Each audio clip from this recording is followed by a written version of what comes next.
SMT Nation, we back. We're testing T-Mobile. We're going to do one iPhone test. Right here, we got the iPhone 14 Pro Max. And we have the Google Pixel 6 Pro. Both are on Magenta. Wait. Both are Magenta Business. This one here is Magenta Business, like regular Magenta. This one is Magenta Max. Okay, so we'll see if there's any difference.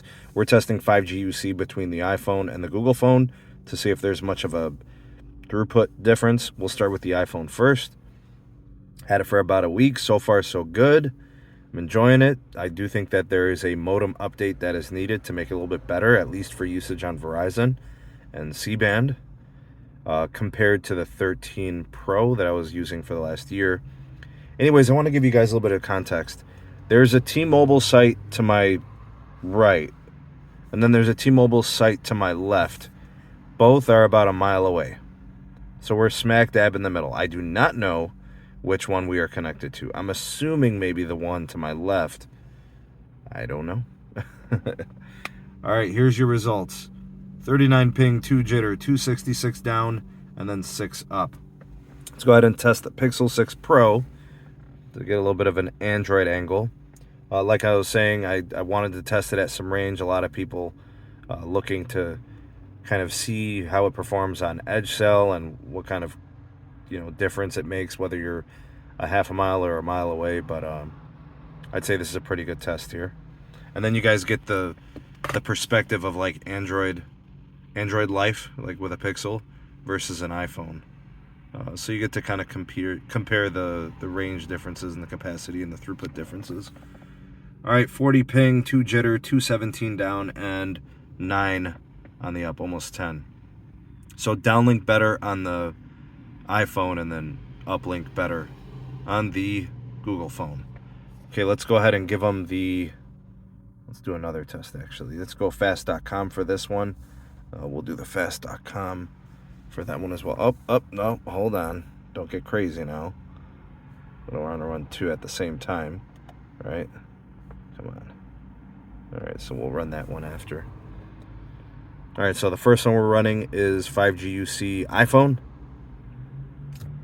Then we'll do the Pixel, and then we're going to do NPerf and see how they compare there, see if there's any difference. You will see a notable signal degradation with the range. Got a couple of bars there. I'm sure we're over 100 on the RSRP. The SINR is probably kind of weak too. It's probably under 5 or something like that. All things considered, we're just happy to have the signal, I believe, be connected to N41. All right, so we got a 37 ping. We got 280 on the downlink and about 26 on the uplink on the iPhone 14 Pro Max. All right, let's go ahead and let's run the Google phone to see if there's anything happening there. I'll just wait for this to finish. It dipped. 13 megabits, okay. And we're connected to, I don't know where those servers are. We got to do a fast.com on the Google phone. All right, so we'll get that set up. And then the last test we're going to do is going to be the NPerf. And you'll see how the plan makes a difference, right, folks? All right, so you got Magenta Max, and then you got regular Magenta. You do see the difference in the video resolution playback.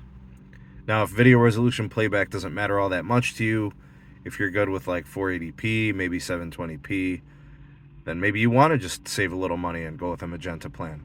But the Magenta Max does give you a better experience when it comes to like video playback and, the higher level dPRIO, or not having dPRIO and stuff like that has its benefits.